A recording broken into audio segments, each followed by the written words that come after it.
Hola a todos, bienvenidos a una nueva edición de AWS 101. Hoy continuamos con el curso de Kubernetes en la clase número 7. Vamos a seguir hablando un poco de cómo persistir los datos en ambientes de Kubernetes cuando tenemos una aplicación que no es stateless, que es stateful y que necesitamos persistirla. Bueno, la semana pasada vimos cómo podíamos crear un volumen y ese volumen atacharlo o asignarlo a un pod. Hoy vamos a ver un poquito más cuando queremos que eso se haga dinámicamente y que no esté únicamente pegado a nuestro pod. Bienvenidos fanáticos del Cloud Computing en español, mi nombre es Damián Holguín y estoy aquí para ayudarles a aprender tecnologías de Cloud Computing y Cloud Native en español y totalmente gratis. Todo esto es posible gracias a la ayuda de TeraCloud. TeraCloud es un Advanced Consulting Partner de AWS que brinda soluciones en arquitecturas cloud, migraciones, Site Reliability Engineering, DevOps Engineering, consulting, seguridad informática y reducción de costos. Si tenés alguna necesidad relacionada con estos temas, no dudes en consultarnos a través de nuestra página web https://teracloud.io. Antes de pasar al plato fuerte del día, no se olviden que esta semana es el AWS Summit Américas Online, así que estén atentos a todas las sesiones, hay un montón de sesiones de los expertos en tecnologías cloud que van a estar disponibles online y totalmente gratuitas. Solo tienen que registrarse y participar en vivo. También va a haber un montón de actividades relacionadas, así que estén atentos al evento. Bueno, el tema del día es continuamos un poquito con cómo persistir datos dentro de nuestros clústeres de Kubernetes, y el tema del día es cuando hablamos de persistencia hablamos de volúmenes persistentes o persistent volumes. La semana pasada vimos cómo se pueden generar estos volúmenes y montarlos directamente en un pod. En este caso lo que vamos a hacer, vamos a ver qué otras opciones tenemos para poder proveerle estos espacios a los usuarios, desde los administradores a los usuarios de Kubernetes, para que puedan proveerle capacidades de almacenamiento a los pods. Bien, esto va a ser tenemos una introducción un poquito teórica más que todo para entender, porque si bien se puede hacer de maneras muy simples, hay ciertos objetos de Kubernetes que hay que saber y entender.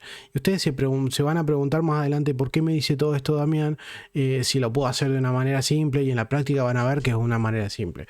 Básicamente Kubernetes lo que trata es de proveer una capa en la cual los administradores puedan provisionar ciertos privilegios sin exponer demasiados privilegios a los usuarios que van a estar usando Kubernetes. Entonces tenemos conceptos como el persistent volume, que es básicamente es una pieza de almacenamiento en un clúster que ya es provisionada por un administrador o que es provisionada automáticamente usando un storage class.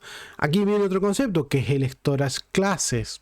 Los storage classes básicamente son los tipos de almacenamientos que podemos definir y que los administradores ponen a disposición de los servicios de Kubernetes para que los usuarios luego puedan crear volúmenes para asignarlos a sus worker nodes o a sus cargas de trabajo. Pero en palabras simples, un storage class básicamente es un simple recurso, así como lo es un worker node, así como lo es un master node, así como lo es un pod, por ejemplo. Básicamente los persistent volume, por ejemplo, se trabajan como si fueran plugins. Entonces, ¿qué hacen? Proveen estos espacios de almacenamiento que trabajan con un ciclo de vida independiente al ciclo de vida del pod. Entonces, cuando un pod se lanza, normalmente se crea un volumen, pero este volumen es efímero. Entonces, cuando el pod desaparece, se muere, es terminado por un administrador, es eliminado, todo ese volumen que era efímero desaparece. En cambio, con los persistent volumes, ese volumen maneja otro ciclo de vida por el cual, dependiendo cómo lo vayamos a definir, se va a mantener, se va a reutilizar o va a persistir hasta que nosotros manualmente lo eliminemos. Una última cosa que me queda por decir de los persistent volume, lo que proveen es una capa de abstracción. Y después pasamos al concepto siguiente, que son los persistent volume claim. alias PVC. Lo van a ver que se utiliza mucho esa sigla con kubectl. Básicamente el Persistent Volume Claim es un requerimiento de almacenamiento. Lo que tiene, por ejemplo, que el Persistent Volume Claim puede existir en un namespace, mientras que el storage class y el persistent volume son globales al cluster.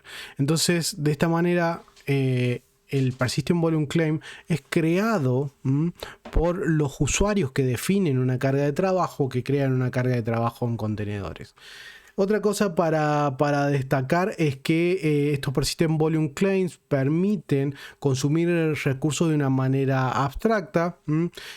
Para los usuarios, cuando estos los necesiten, pueden directamente pedir un claim. Ese claim está asociado puede estar asociado a un storage class o puede estar asociado a un persistent volume. Y el usuario simplemente tiene que hacerle referencia al Persistent Volume Claim desde la definición del pod.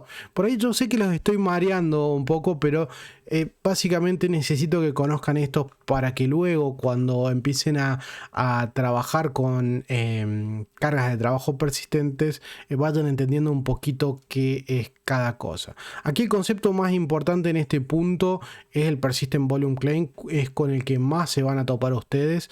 Los otros son un poco más, están más del lado de los administradores de Kubernetes, mientras que esto está más del lado del usuario, más del que va a definir la carga de trabajo.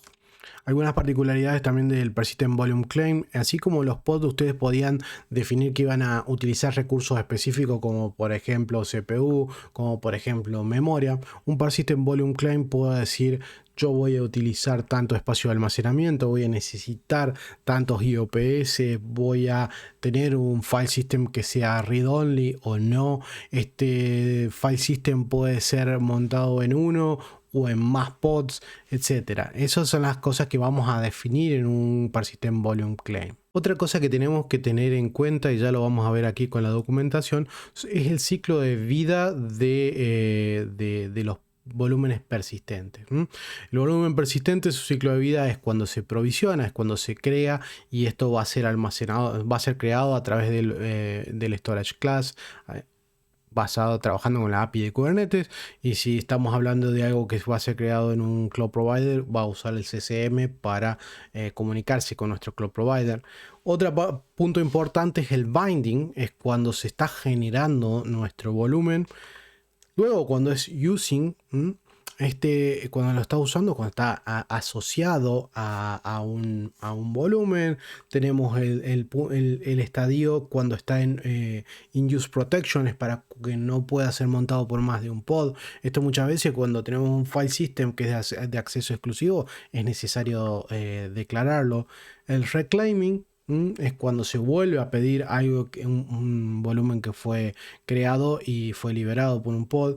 El reserving, que es para reservarlo y evitar que ese persistent volume sea reciclado, que sea eliminado. El expanding es algunos storage class o algunos tipos de volúmenes permiten que se agrande la capacidad. Por ejemplo, una EBS. Los cloud providers, son la mayoría de ellos, soportan que se pueda agrandar o achicar un volumen. Y por último, el delete, cuando es nuestro volumen es eliminado. Bien, algunas cositas, particularidades. No voy a entrar en cada uno de los puntos porque principalmente está disponible en la documentación, pero quería decirles que el aprovisionamiento de los volúmenes puede ser dinámico o estático. No vamos a entrar en mucho detalle. El de estático, para que tengan una idea, es como lo hicimos en la clase 6, que ustedes tienen que crear el volumen a través del CLI de su proveedor, o ya tienen que tener el recurso aprovisionado, ya tienen que tener el recurso creado, y lo único que hacen ustedes es definir el persistent volume, y que luego esto va a ser asociado a un claim, y de ese claim va a ser asociado a un pod o una carga de trabajo en un deployment, etcétera. Y luego están los dinámicos, que son los que más vamos a utilizar en general, que básicamente es el caso de los Persistent Volume Claim, que no concuerden con ningún Persistent Volume que fue definido con anterioridad. Entonces esto va a ser provisionado automáticamente a través de un storage class. El PVC deberá requerir al storage class, tengan en cuenta, y debe estar predefinido por el administrador que se pueda hacer provisionamiento dinámico de estos volúmenes. Tengo otra cosa a tener en cuenta, esto que les pongo aquí: si el storage class está marcado como comilla, o sea que no tiene nada, eso deshabilita el provisionamiento dinámico de los persistent volumes. ¿Esto por qué? Pues si ustedes se quieren asegurar que no se cree un volumen nuevo a demanda, sino que se utilice alguno de los que ya existen, lo pueden definir de esa manera y se aseguran que no se creen volúmenes nuevos. En cuanto a tipos, esto es muy similar a lo que vimos la semana pasada, donde tenemos AWS Elastic Block Storage, Azure Disk, Azure File. Básicamente Azure File es muy similar a EFS en AWS. Azure Disk es como las EBS. Ceph FS Volume, tenemos el CSI, que esto es lo que más se está usando hoy en día, así que ya más adelante le vamos a dedicar una clase directamente al CSI. Como un tema un poquito más avanzado, lo vamos a dejar un poco más para adelante.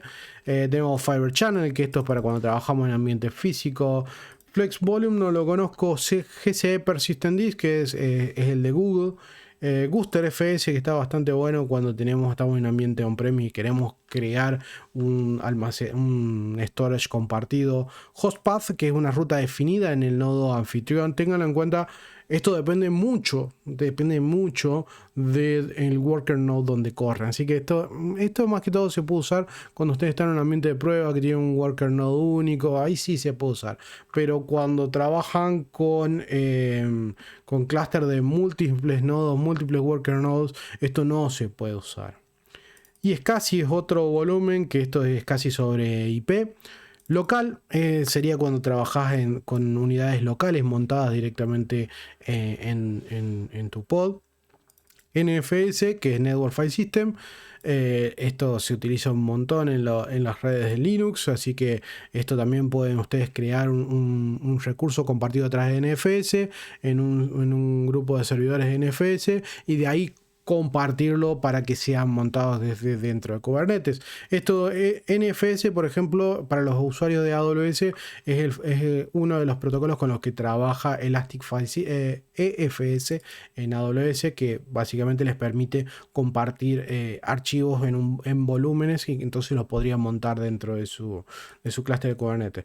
Pero en la práctica se hacen todos con CSI, así que ténganlo en cuenta. Esto se lo digo más o menos más a términos anecdóticos para que los recuerden y sepan que existe. Todo esto está en la documentación. Bueno, acá vamos a hacer una repasita muy rápida de los manifest. Así se define un persistent volume. En un manifest, por ejemplo, es un persistent volume que trabaja con NFS, que va a decir que va a montar el TMP en este servidor. Tiene las opciones del montado. Como verán, esto yo largué medio rápido, perdón, discúlpenme si voy demasiado rápido, pero esto la verdad que lo vamos a usar poco, así que por ahí quería ir un poquito más rápido. Las especificaciones se define también la capacidad, cómo va a ser el tipo de modo de acceso, si va a ser real write, si va a ser montado en un solo lugar, etcétera. Si se va a reciclar, esto quiere decir que una vez que se termine, se va a eliminar todo lo que hay adentro cuando se termine este persistent volume. Acá le decimos que pertenece al storage class slow. Esto quiere decir que antes se definió un storage class que se le dio el nombre slow y esto se relaciona con NFS. Esto sí lo vamos a usar mucho, que son los Persistent Volume Claim, que básicamente, como les decía recién, también tienen un spec y un status. El status, obviamente, una vez que está desplegado, ahí sabemos cómo está. Una cosa que para ambos casos, los nombres deben ser válidos, un nombre de subdominio válido según la RFC de 1123 de DNS, quiere decir que los caracteres que pueden usar están limitados. Bien, API version V1, kind es persistent volume claim, metadata, ustedes aquí pueden poner el nombre, también le pueden especificar el namespace. De hecho, si ustedes vamos aquí, a ver, aquí tenemos el persistent, no, el deployment es esto, así que debe andar por aquí. Aquí está el Persistent Volume Claim que creamos para nuestro laboratorio de hoy. Está especificado el namespace, para que lo tengan en cuenta. Entonces se puede especificar el volume claim, vive dentro de un namespace, así que se puede especificar directamente en el manifest o lo pueden dejar en blanco y definirlo desde el CLI cuando lo aplican. En las especificaciones también, como dijimos, está el access mode. En este caso yo estoy diciendo read write once, quiere decir que puede estar en modo lectura de escritura, pero solamente en un pod. Entonces va a haber un claim por pod. El modo de file system, los recursos, por ejemplo, pide un storage de 8 GB. El storage class define que se utilice con el storage class slow, por ejemplo. También se puede poner acá, si ustedes tuvieran un storage class, por ejemplo, definido que es para EBS, ustedes podrían decir por el tipo de volumen que tiene. Por ejemplo, podrían tener uno que se llame GP2. Entonces, cuando a ustedes definen que el storage class sea GP2, ahí podrían tener directamente que se cree un volumen en EBS. Después luego pueden tener selectors, en el cual ustedes utilicen estos selectors y estos labels para decir a dónde se va a asignar o con qué se va a marchar para poder asignar este volumen. Esto es más o menos como una demo, no vamos a utilizar esto. Y luego, por último, es cómo se utilizan los claims dentro de un pod. Por ejemplo, aquí tenemos una definición de un pod, donde también definimos metadata, el nombre del pod, los containers, bla, bla, bla. Y vamos más o menos similar a lo que vimos la semana pasada, donde tenemos por fuera de la definición del container un volumen que se le da un nombre. Por ejemplo, mypd, se llama este volumen. Utiliza un persistent volume claim. Y aquí es donde se hace la referencia desde el pod a qué claim va a utilizar. Por ejemplo, aquí está claim name, usa myClaim, que coincidiría con este que está aquí. Entonces, el volumen que se va a generar en nuestro pod va a corresponder con esta configuración que se encuentra definida en este manifest. Por último, la parte del volume mount, que es cómo se va a consumir desde dentro, desde nuestro pod. Es igual al anterior, simplemente se define el mount path, donde va a ser montado y el nombre que se le da como para identificarlo. Nada más. Bueno, creo que ha sido demasiada teoría, ya estamos casi en los 20 minutos de teoría, así que le voy a tratar de meter pata para que estemos dentro de los media hora y no quitarle mucho más tiempo que eso. Así que vamos a preparar nuestro ambiente de prueba, así que lo primero que vamos a crear va a ser un namespace, que ustedes lo pueden copiar desde aquí para crearlo directamente. Lo siguiente que vamos a hacer, vamos a desplegar los secrets para hacer nuestro ambiente. Perdón, voy demasiado rápido, me olvidé. Como estamos hablando de persistencia de datos, el laboratorio de hoy que vamos a hacer, lo vamos a hacer creando un servidor de base de datos MySQL dentro de Kubernetes y que podamos persistir los datos para que si nuestro pod se cae, se termine, esos datos no se pierdan y sigamos teniendo nuestras bases de datos disponibles en nuestro volumen. Así que, perdón que venía demasiado rápido y me estoy olvidando. Entonces, como le dije, creamos el namespace. Vamos a crear los secrets que van a contener la clave del usuario root y del usuario de nuestra base de datos. Luego vamos a definir nuestro persistent volume claim y vamos a empezar con la práctica. Así que bueno, lo primero que voy a crear es el secret este que está aquí, donde defino el root password y el user password de nuestra base de datos. Vamos a trabajar en el namespace clase 7 y nuestro secret se va a llamar MariaDB Secrets, la base de datos que vamos a crear de MariaDB. Luego vamos a definir el PVC, el Persistent Volume Claim, donde vamos a decir se va a llamar MariaDB Data Disk, va a estar dentro del mismo namespace. Va a ser read-write, pero once, o sea, solo en un pod, no se puede montar en más de uno. Vamos a requerir 10 GB y vamos a usar el modo file system, nada más.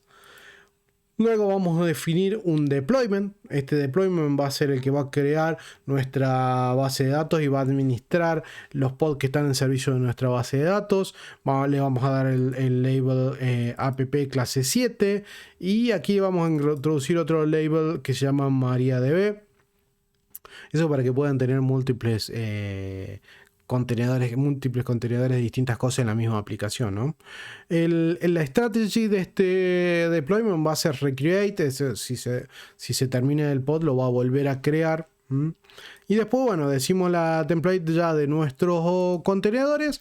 Volvemos a definir la metadata y en la definición del contenedor vamos a usar MariaDB 10.6, le vamos a dar el nombre MariaDB, vamos a requerir estos recursos de CPU y memoria y luego viene la parte de las variables de entorno. Como verán, acá ya estamos juntando todo lo que hemos venido aprendiendo en todos los cursos, en todas las clases del curso anterior. Vamos a definir una variable de entorno que se llama MariaDB root password, que es la que le va a dar el password a nuestra base de datos. Esto lo vamos a traer de este secret. Lo vamos a buscar dentro de la key que se llama root password. Vamos a crear un usuario de MariaDB que se va a llamar user, y el password de este usuario también lo vamos a traer del secret desde la key que se llama user password. Por último, vamos a crear una base de datos que se llama AWS101.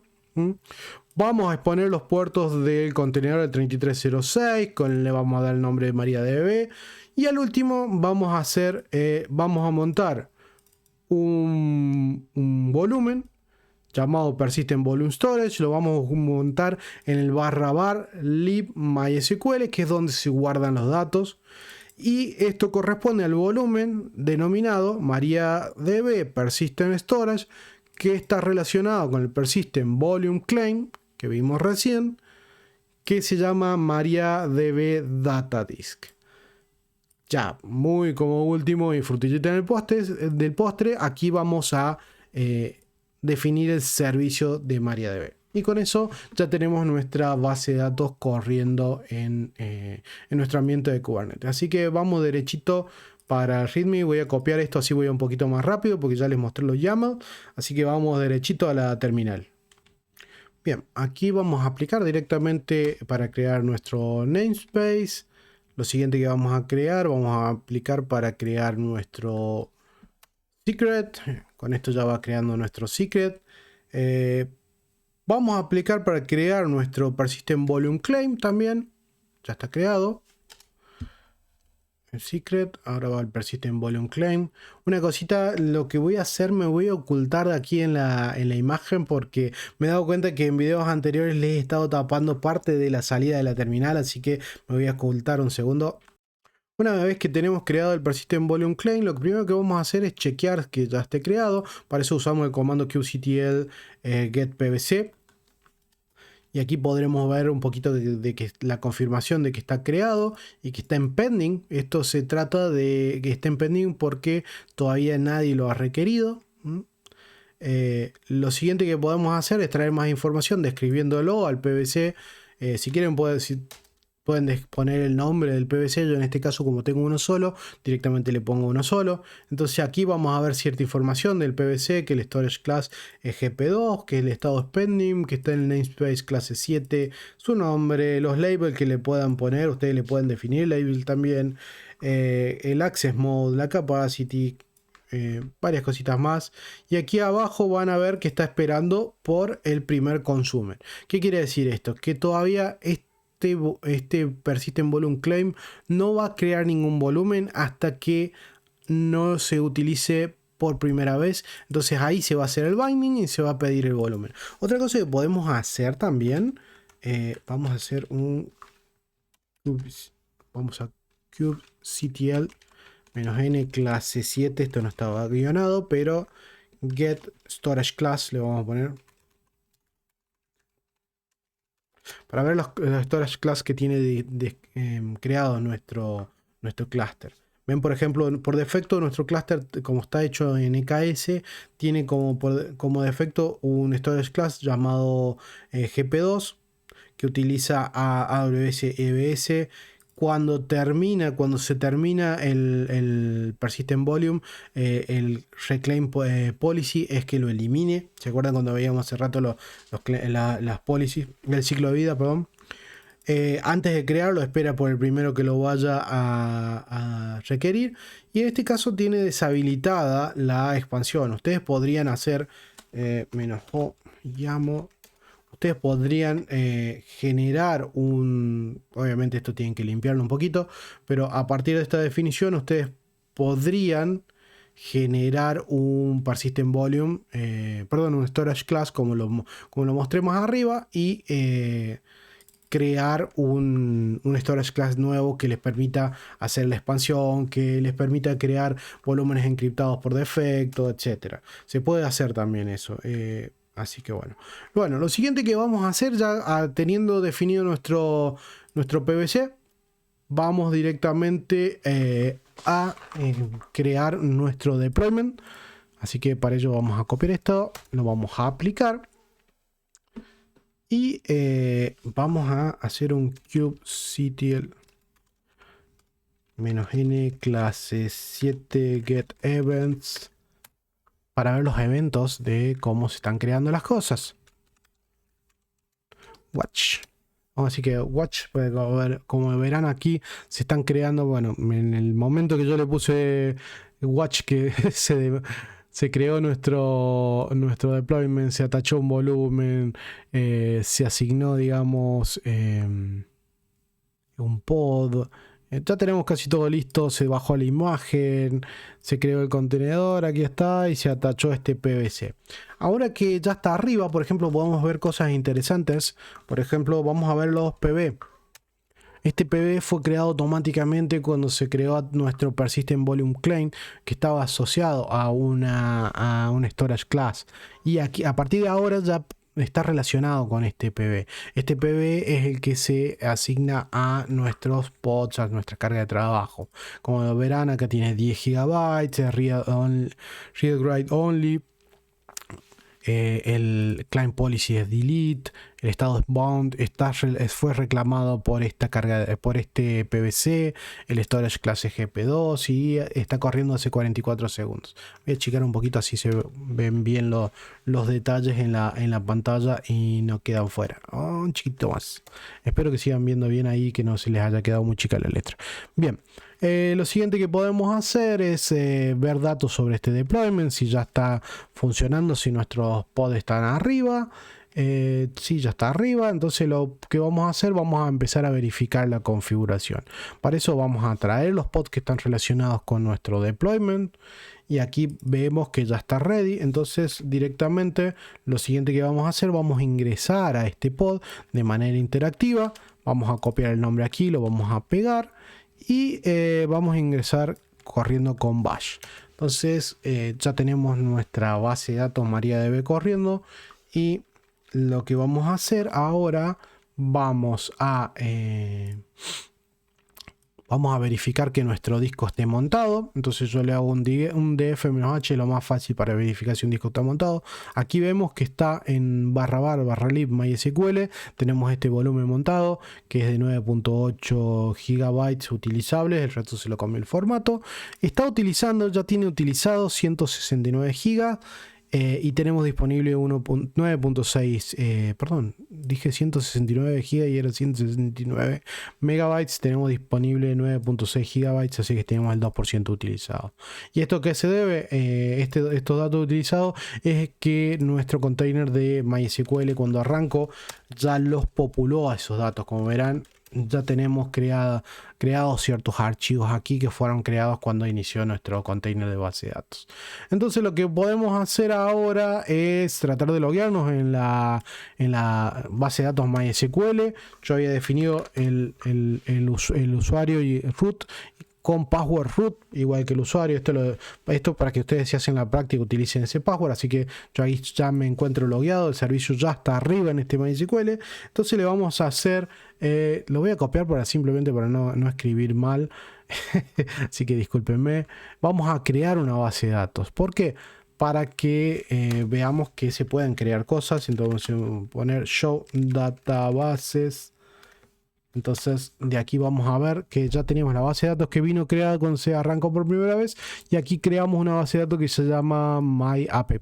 Entonces ya podemos empezar a insertar datos dentro de nuestra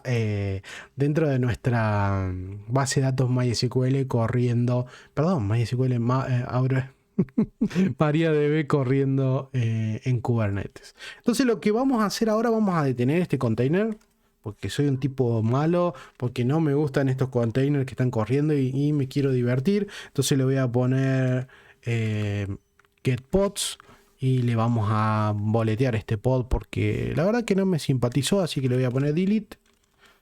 Vamos a agarrar el pod y lo vamos a matar directamente. Chao.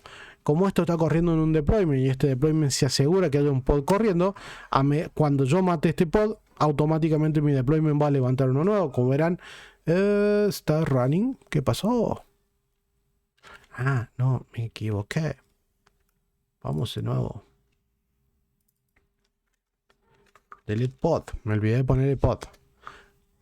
Ahora sí, soy muy malo y voy a matar un pod. El otro quise matarlo y tenía el seguro del arma puesto. Bueno, ahora sí está muerto el pod. Entonces si yo lo traigo de nuevo, van a ver que mi deployment se tomó el trabajo de decir, ah, se murió el pod, ahí va uno de nuevo. Entonces ahora, antes teníamos... teníamos uno corriendo hace 4 minutos, ahora tenemos corriendo uno hace 9 segundos. Y este pod, si traemos detalles de este pod,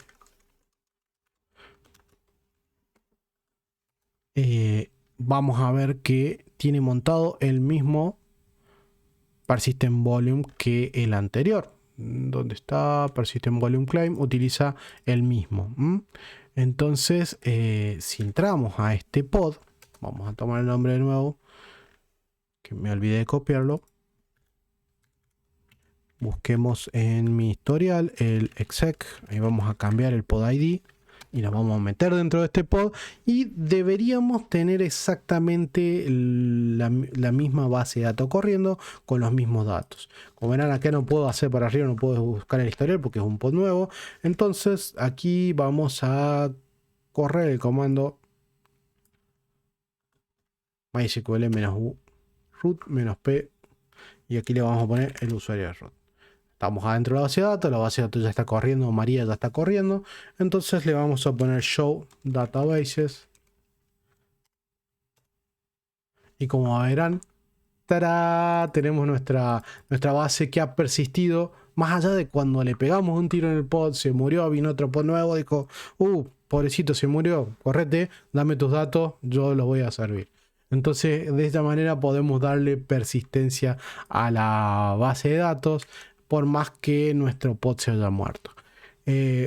Cosas a tener en cuenta, más adelante vamos a utilizar, hay que tener en cuenta, perdón, cuando ustedes terminen este pod, yo estoy usando un storage class por defecto, así que los datos van a persistir hasta que el claim libere esos datos.